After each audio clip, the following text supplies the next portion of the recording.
Bien, vamos a avanzar. Hay gran preocupación entre las pymes debido a la actual situación económica del país, marcada por un alto desempleo, además de los altos índices de delincuencia. Son temas que fueron discutidos en el Encuentro Nacional PYME, donde llamaron a la unidad para levantar a un sector que otorga más del 60% del empleo en nuestro país. Vamos a profundizar en este y otros temas. Nos acompaña para esto el presidente de CONAPYME, Héctor Sandoval. Muchas gracias, Héctor, por estar con nosotros y bienvenido. Hola, Carla, buenos días, gracias. ¿Cómo está, Héctor? Bueno, felicitaciones, flamante nuevo presidente, su primer día como presidente de las pymes. ¿Con qué ánimo y sobre todo con qué diagnóstico asume usted el mando de las pymes del país? Mire, Davo, nosotros ayer en la sesión nos podíamos dar cuenta la gran preocupación que tienen todas las pymes del país por lo estancada que está en la economía y el cúmulo de incertidumbres en que no le permiten proyectarse en el tiempo, además de la complicación económica y de seguridad que estamos viviendo. Ya, ¿a qué se refiere con la cantidad de incertidumbres? Aquí hemos hablado de muchos temas, entre esos el tema tributario, en que no hemos podido avanzar respecto a esas materias. Tenemos las garantías estatales que tienen que ver con el FOGAPE, que se termina en diciembre. No sabemos cómo va a continuar el próximo año, si efectivamente van a poder tener créditos. Y tenemos también muchas pymes que tuvieron complicaciones en el tiempo de la pandemia y que están en el DICOM y que no tienen posibilidades de poder acceder a la banca. Y todas esas incertidumbres, por supuesto, que le dan mucha inestabilidad. Héctor, pero de alguna manera el pacto fiscal que hemos visto que se está discutiendo, que ha esbozado el gobierno, que está sobre la mesa, el ministro Marcel ha sido bastante insistente en que esto son buenas noticias para las pymes, que va a simplificar el régimen tributario, que le va a dar la posibilidad, por ejemplo, que en los primeros 2 años las empresas paguen un solo tributo que va a agrupar el IVA, el impuesto a la renta, los tributos que hay que pagar por cada venta. Usted tiene una mirada distinta por lo que escucho. Lo que ocurre es que tenemos muchos titulares bastante atractivos, pero no hemos visto cuál es la bajada que tienen todos estos titulares y qué es lo que efectivamente se va a llevar a la discusión. Lo mismo del monotributo que habla o que incentivaría la creación de empresas o la formalización. Por supuesto que es importante, pero el tema es cómo cuidamos las pymes existentes, no solo cómo formalizamos en lo que están hoy día en la informalidad. Ya, entiendo que se van a reunir con el ministro Marcel, al menos él ayer en este encuentro decía que va a retomar los diálogos por el pacto fiscal con las pymes, ¿no? Es claro, hemos tenido como nunca, como 14, 15 reuniones, donde hemos tenido acercamiento. Hoy día mismo existe una ley de alivio tributario donde se pueden negociar las deudas que existen, pero también tenemos una cantidad importante de pymes que tienen deudas prescritas que ya no es posible poderlas cobrar y el requisito para poder ser parte de este alivio tributario es negociar, incluir estas deudas incobrables. Por lo tanto, mientras eso no se solucione, no van a poder entrar más personas a hacer estos compromisos. Pero perdón, ¿ahí qué esperarían? ¿Que haya una especie de perdonazo, que haya una ayuda estatal, que se, no sé, ayude a pagar esas deudas? ¿Cuál sería una solución a ese problema? Estamos diciendo que si son deudas incobrables, es como cuando salió la ley DICOM. Se borraron las deudas que venían hacia atrás, porque ya no era posible cobrarlas. Y lo que estamos diciendo nosotros es que si hay este pacto de alivio tributario, efectivamente lo puedan materializar y que no sea un inconveniente de algo que el Estado nunca va a poder cobrar, porque ya son incobrables, pero están ahí en el historial. Héctor, quería tomar las palabras de su antecesora, Verónica Contreras, que ayer en el discurso fue bastante crítica con el gobierno. Ha dicho que no fueron escuchados, que intentó dialogar con el gobierno, que el único que le contestó el teléfono alguna vez fue el ministro Grau, que nunca habló con la ministra de la Mujer, que tuvo poco diálogo con Hacienda. ¿Usted comparte esas críticas? A lo que se referiría Verónica es que cuando hubo discusiones que afectaban a las pymes, nos habría gustado tener un acercamiento. Y efectivamente, cuando ella asumió, el presidente de la República le ofreció una audiencia en La Moneda y se fue, Verónica, y nunca le dieron la audiencia. O sea, estuvo esperando y no pudo ver al presidente. Nunca hubo la invitación que se había prometido. Ahora era la primera mujer que presidía la CONAPYME y ni una llamada telefónica de la ministra de la Mujer recibió. Por lo tanto, ella sintió que no fue lo suficientemente acogida. ¿Y cómo lo va a hacer usted, que está más curtido de alguna manera en estas lides gremiales, como presidente de los colectiveros que nos conocemos tantos años? Usted ya sabe cómo son los gobiernos, no solamente el gobierno del presidente Boric, usted tiene experiencia con otros gobiernos. ¿Cuál va a ser de alguna manera su línea de acción para ser escuchado, para tocar la campana y que las pymes estén mejor? Nosotros esperamos tener diálogo vía la solicitud del diálogo.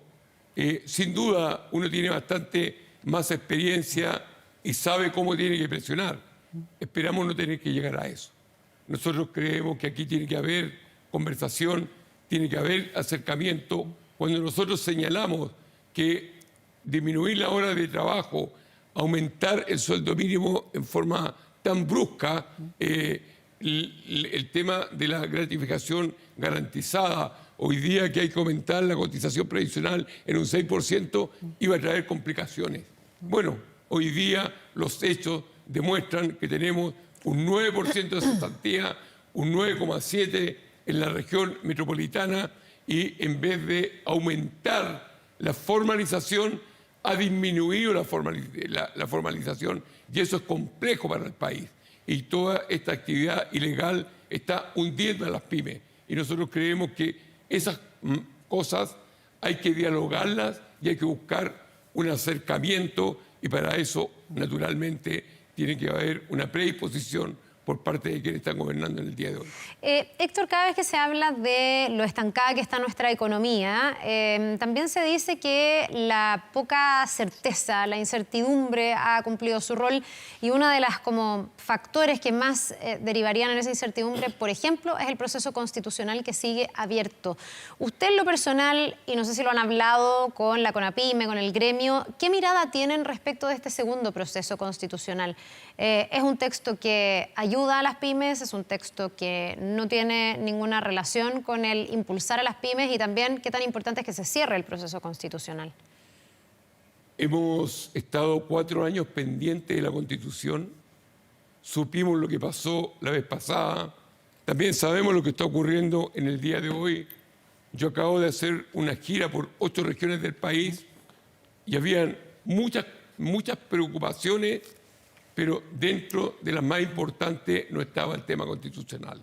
Aquí lo que quiere la ciudadanía es que este proceso se cierre, que nos preocupemos de la economía, de que nos preocupemos del crecimiento, que busquemos la fórmula de combatir el tema de la seguridad.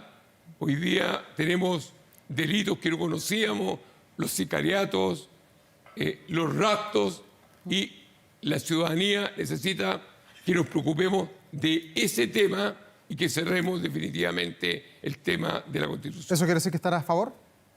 Nosotros queremos que se cierre el proceso. Pero se cierra con el a favor. Bueno, algunos dicen que a favor, otros dicen que en contra también se cerraría, pero necesitamos que esto se termine y nos preocupemos de las cosas que tienen que ver cómo funcionamos en el país. Aquí no hay como una mirada gremial en torno al proceso constituyente. En el fondo no hay una reflexión de decir nosotros como CONAPYME estamos como gremio, a favor, claro, en contra, como gremio. No, hay cada uno libertad de pensamiento. En cada gremio hay diferentes miradas políticas, claro, y uno los tiene que respetar, y sería una patudez de mi parte señalar cuál es el camino que tienen que seguir. Lo único que sabemos es que no queremos discutir más de este tema, que ha llevado muchas preocupaciones durante 4 años y muchos gastos durante 4 años. Héctor, quería preguntarle respecto a la crisis de seguridad que está viviendo el país. Usted mismo decía delitos que no conocemos, sicariato, secuestro que hemos visto esta semana y también mucho delito común a lo largo y ancho del país. Hoy día, ¿qué impacto tiene eso en las pymes? Y lo otro, el impacto para las pymes es igual que para las grandes empresas porque a ellos también les roban, también los asaltan, también tienen problemas. Yo creo que no solo a las pymes, también a la familia de las pymes. Aquí se entra el sol y todos nos escondemos. Nadie se atreve a salir. Nosotros, entre los planteamientos que tenemos respecto a este pacto fiscal, es que si yo estoy pagando impuestos, el Estado debe responder por la seguridad de la ciudadanía y si no lo hace y tenemos que nosotros invertir individualmente en seguridad, eso no solo sea un gasto, también que sea un crédito. Porque si yo estoy pagando impuestos, no puedo además tener que preocuparme de la seguridad. Y esa es una responsabilidad que deben cumplir y que esperamos que sea parte de este pacto tributario, porque la seguridad, Héctor, es un tema primordial en Chile. Pero en el tema de seguridad, ¿ve alguna luz, ve en alguna zona del país que se estén haciendo mejor las cosas, que haya un combate más decidido, más frontal, que las pymes se sientan más seguras o no? Si hay algo que refleja la inseguridad, es la novena región. Y sigue todo exactamente igual. La gente no puede salir, no se puede trasladar, no puede trabajar, no hay tranquilidad. Y eso, desafortunadamente, está ocurriendo en todo el país. Ya, ¿y qué impacto real, o si uno lo tuviera que bajar como al cotidiano, ha tenido para las pymes este aumento de la inseguridad? Usted recién decía algo que era como cuando se esconde el sol, la gente se tiene que ir a sus casas. Yo no sé si esto está significando también implementar medidas dentro de las pequeñas, medianas empresas. Eso me imagino que puede tener un costo también. Y bueno, el costo de que te roben, que al final es un costo súper tangible. No solo que le roben, el tema tiene que ver con la tranquilidad. El negocio, los comercios que antes estaban abiertos hasta las 10, 11 de la noche, hoy día hay que cerrarlos. Hoy día ya no es posible salir a cenar en la noche con la familia. No es posible ir a divertirse. O sea, no hay tranquilidad.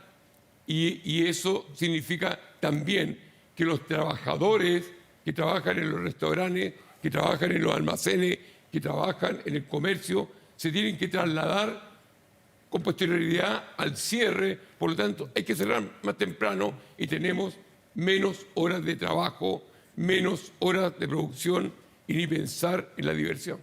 Héctor, y además de la seguridad, que es un problema para varios sectores económicos del país, ¿cómo vemos la otra pata que tienen de alguna manera las pymes, la creación de nuevas empresas? ¿Se están colocando los incentivos correctos? ¿Es hoy día más fácil, por ejemplo, crear una empresa de lo que era el año pasado o hace 2 años? ¿La Corfo está entregando, por ejemplo, los dividendos o la capacidad de acceso para que una pyme pueda nacer, para que se pueda fortalecer o no?